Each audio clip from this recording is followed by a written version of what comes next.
bilangnya Masih siapa tuh? bisa ya penunggu tak rekam.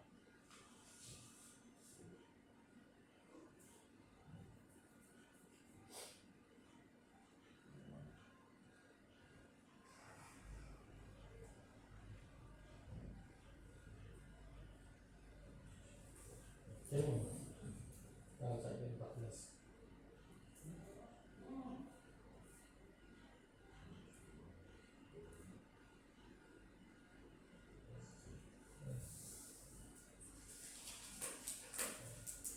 Ini lanjut di kata-kata dari huruf L, dari huruf O. Jadi untuk mulai dari metode pengecekan kendaraan, dari B, bodi dan ban, periksa bodi sebelum berangkat. Apa ada kerusakan atau tidak, jadi harus diperiksa. Terus periksa ban serep juga, jadi sebelum berangkat harus memeriksa ban serep apa ada apa tidak, apalagi ban serep tersebut kondisi kempes atau tidak. Terus untuk periksa dari air radiator, radiator tersebut diperiksa. Kalau bila mana sebelum berangkat harus memeriksa, namun kalau untuk membuka kabin dipastikan terlebih dahulu tidak ada barang yang ada di dalam kabin. Nanti ada telur, kabinnya dinaikkan, telur tersebut pecah dan jatuh.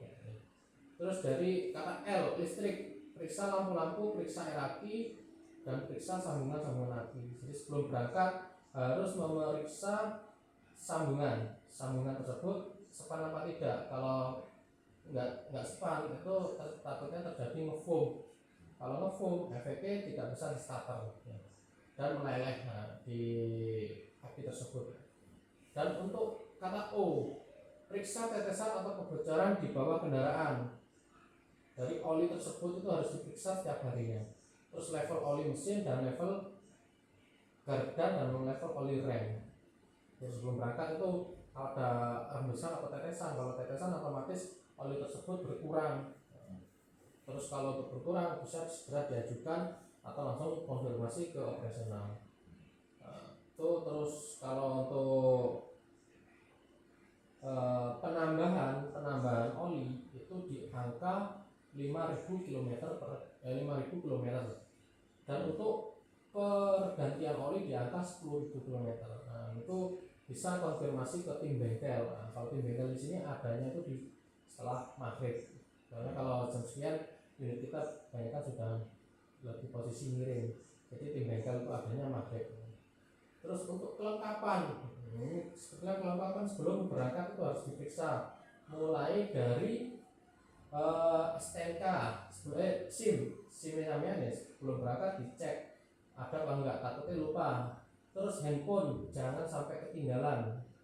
Kalau handphonenya ketinggalan otomatis sama tidak bisa bekerja. Biasanya saya suruh pulang. Nah, terus untuk biasanya untuk driver itu terkadang karena lelah dia tidur. Nah, tidurnya sampai terlalu lelah, tidak terasa diambil orang handphonenya. Otomatis mau nggak mau keesokan harinya harus membeli ataupun kredit dan maupun meminjam ke saudara. Jadi harus mempunyai handphone yang sudah diarahkan. Terus baju juga harus diperiksa sesuai apa tidak. Nah, biasanya asal berangkat lupa nggak memakai seragam dan celana harus hitam dan sepatu. Terus untuk kalau sudah ada di DC, sudah ada pengecekan kendaraan, periksa sebelum berangkat.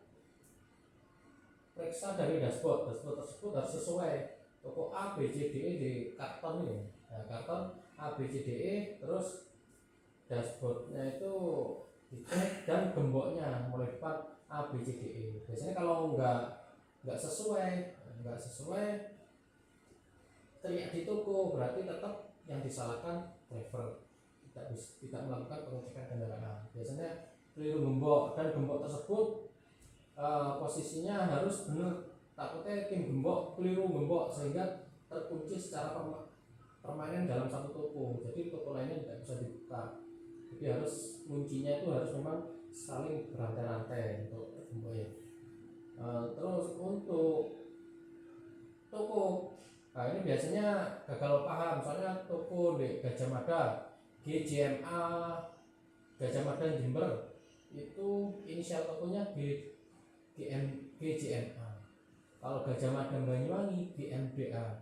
Jadi sebelum berangkat sama pastikan, oh GMDA tokonya ada di Jember, oh GJMA GJMA tokonya ada di Jember, dan GMDA itu ada di Banyuwangi. Terus Bas Cokro ada juga di Bondowoso, ada juga di Jember. Jadi sama takutnya kalau nggak fokus, wah ini sudah tokonya di Jember, sama pikirannya ada di di Pasuruan. Nah, itu biaya Pasuruan ke sini itu di pulang pergi dibebankan ke driver karena solarnya tersebut harus diganti. Nah, jadi harus fokus, tujuan utama kita kerja di sini harus fokus. Nah, saya sering kemarin toko Bondowoso dibongkarnya sudah nyampe Jember, ternyata toko Bondowoso, jadi putar balik lagi, ya itu bebannya solar dibebankan ke driver ya. Terus inisial toko yang berkode di share di grup, inisial toko yang sudah di blok warna biru itu tandanya ada materai di situ ya, ada materai itu tandanya harus ada. Jadi sebelum berangkat, oh saya bawa Gajah Mada Banyuwangi, misalnya toko di blok di kasih warna biru, tanyakan Pak ini ada materainya Gajah Mada, oh ya ada, dan dicek inisial tokonya. Takutnya sana tinggal asal, oh ini Pak kan apa namanya nggak ngecek inisial tokonya, nah takutnya salah bawa barang. Terus STNK juga dicek, itu berkode unitnya dan plat nomornya ada di situ. Biasanya lebih mempercepat itu kode unit. Jadi harus sesuai yang sama bawa ya. Lanjut di gambar yang keempat, defensive driving. Jadi defensive driving itu pedoman zaman saya peduli keselamatan. Karena apa? Tujuannya itu demi keselamatan, karena ada sanak keluarga yang menunggu di rumah. Kalau zaman pedomannya seperti itu, insya Allah kan lebih fokus dalam bekerja supaya untuk selamat ya. Lanjut di gambar yang kelima, defensive driving. Jadi defensive driving itu sering saya tanyakan di waktu sidak. Jadi semua driver itu harus hafal kunci utamanya, hafal dan mengerti maksudnya itu apa yang namanya defensive driving. Jadi defensive driving itu mempunyai arti perilaku mengemudi yang menerapkan metode safety driving sehingga mampu mengidentifikasi bahaya dengan mengambil resiko yang paling rendah. Jadi metode safety driving, jadi metode safety saat berkendara itu apa ya, tadi pengecekan balok. Pengecekan balok itu termasuk metode safety. Fokus akan berkendara itu juga metode safety. Jadi hindari distraksi, overspeed, tidak overspeed itu juga metode safety. Jadi harus sangat fokus. Soalnya kenapa? Kalau tidak fokus, tentunya terjadi kecelakaan. Yang sampai misalnya terjadi kecelakaan itu gaji 1 bulan mau bahkan 1 tahun pun tidak akan cukup untuk menutupi tuntutan-tuntutan yang ada. Terus tujuan apa itu yang namanya defensive driving? Yang satu itu tidak menjadi penyebab kecelakaan, kedua tidak menjadi pemicu kecelakaan, dan yang ketiga tidak terlibat dalam kecelakaan. Jadi harus paham sama itu, apa yang namanya defensive driving dengan serta tujuannya. Lanjut gambar yang ke-6, contoh potensi kecelakaan. Contoh potensi kecelakaan itu ada mau tanjakan. Dalam gambar yang pertama itu ada tanjakan maupun turunan. Contoh potensi kecelakaan. Defensive drivingnya itu apa? Yaitu pengecekan balok tadi, pengecekan rem. Rem, jadi memang sebelum berangkat dicek rem tersebut. Oh ini kok remnya enggak kurang pakem. Nah ini harus ditanyakan terlebih dahulu, ini remnya belum, atau kondisi koplingnya itu kayak mau nyeplos. Nah, itu sebelum berangkat konfirmasi ke dispatcher ataupun operasional. Nah, serta diajukan kalau belum diajukan. Jadi kalau posisinya remnya terlalu parah ya jangan langsung konfirmasi biar tidak terjadi suatu resiko. Terus ada potensi kedua, ibu-ibu yang lighting kanan namun dia belok ke kiri, lighting kiri dia belok ke kanan. Jadi harus sampean itu defensive drivingnya itu apa? Jaga jarak, fokus akan ke depan dan selalu awasi kondisi sekitar. Boleh kita klakson, tapi jangan sampai terjadi adu mulut ya. Hindarilah hal-hal yang seperti itu. Terus dari yang gambar ketiga ada persimpangan pertigaan. Ini posisi Pak Yaya ada di bukan jalur utama, yang harus didahulukan itu defensive drivingnya itu ya harus jalur utama dulu, berjalan dulu baru kita mengikuti dari belakang. Jadi kalau saya mendahului dulu sebelum jalur utama lewat, itu takutnya yang jalur utama tidak bisa melakukan pengereman secara mendadak, itu berakibat terjadi suatu eksiden. Terus dari gambar yang keempat ada truk bermuatan lebih. Truk bermuatan lebih tersebut defensive drivingnya apa? Selalu jaga jarak aman, awasi kondisi sekitar. Karena apa? Takutnya muatan tersebut itu jatuh dan menimpa unit kita, dan yang akibatnya terjadi kerusakan yang akan dibebankan ke driver. Kecuali teman meminta biaya perbaikan dari yang membawa muatan tersebut. Terus dari gambar yang kelima ada bapak-bapak mendahului lalu langsung berbelok dari depan unit kita. Jadi metode safety-nya itu apa? Yaitu selalu awasi kondisi kita. Kita boleh melihat kaca spion itu beberapa kali 5 detik sekali atau sering-sering kita melihat spion. Namun melihat spion tersebut jangan sampai lebih dari 2 detik. Karena apa? Fokus ke depan itu kunci utamanya ya. Lanjut di gambar yang kelima, defensive driving. 5 langkah dasar defensive driving di jalan. Pahami dinamika kendaraan, jaga jarak aman, selalu awasi kondisi sekitar, waspadai blind spot dan hindari distraksi ya. Distraksi dan pahami marka. Jadi dalam distraksi ini ada memonya. Jadi bila mana semua driver itu ketahuan ataupun sudah terekam ataupun sudah record dimanapun.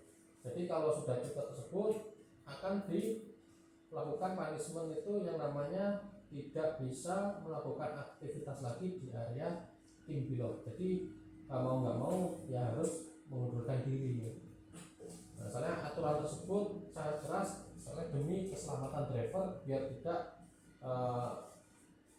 tidak melanggar aturan tersebut. Lanjut di gambar yang ke-8, dinamika. Jadi pahami dinamika kendaraan, pahami dan kenali kendaraan Anda. 1, panjang kendaraan ya, jadi mulai dinamika itu apa? Dinamika apa? Bahasa lokal, dinamika kendaraan. Saya jelaskan ya. Jadi yang namanya dinamika kendaraan itu kan ada nih gambar mobil Binvan, mobil Panther dan mobil Fuso. Jadi yang namanya dinamika kendaraan itu haluan. Jadi setiap mobil besar, sedang dan kecil itu haluannya berbeda-beda. Jadi yang namanya dinamika itu haluan. Jadi mulai dari panjang kendaraan. Jadi semua driver harus paham panjang kendaraan. Biasanya tuh sering driver itu lalai kendaraannya itu panjangnya seperti apa. Akibatnya ketika dia mengundurkan mobil dia nabrak tembok sehingga jebol. Terus muncul ya ada portal atau yang ada di belakangnya itu ditabrak karena dia tidak paham panjang kendaraan. Terus dari lebar kendaraan ini harus selalu paham juga, karena kita di sini kan lewat, apalagi di jalan itu terkadang terjadi suatu kemacetan. Nah ini muat pas apa tidak kemacetan karena terus jalurnya itu sempit karena terus berpapasan, ini muat apa tidak untuk kita lewat. Jadi harus paham. Kalau nggak paham ya itu terjadi suatu gesekan sehingga bisa merusak dan merugikan driver sendiri. Terus dari tinggi kendaraan, ini sering terjadi juga tinggi kendaraan itu tidak paham. Karena apa? Sewaktu ada sering di jalan itu kan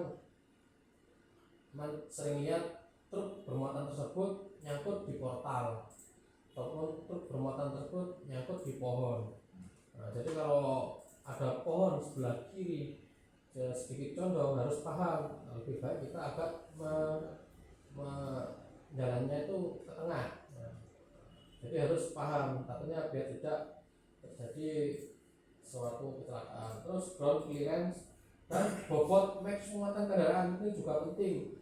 Sebelum berangkat cek juga ya, cek juga bobot kendaraan. Untuk saat ini kan masih kondisinya itu ringan, nah, untuk muatannya itu ringan. Namun kalau sudah musim seasonalan, muatan tersebut itu akan berat. Kadang muatan tersebut itu dari segi penataan miring dari tim loading. Jadi harus sampai mobilnya ini berat. Jadi harus mengkondisikan sewaktu di jalan. Nah, sewaktu di jalan mobilnya berat. Kalau memang benar-benar mobil tersebut itu kurangnya lebih baik konfirmasi. Jadi harus paham itu bobot muatan kendaraan. Takutnya saya melakukan manuver nggak paham bobotnya, terjadi suatu accident mobil tersebut itu guling. Terus aerodinamis kendaraan, fungsi panel kendaraan, wheelbase dan jarak sumbu roda itu harus paham ya. Terus mulai download di gambar yang 9, jaga jarak aman atau zona mengemudi. Nah, keputusan 30 sampai 120 detik melihat, 12 sampai 15 detik untuk analisa, dan 4 sampai 6 detik untuk zona reaksi.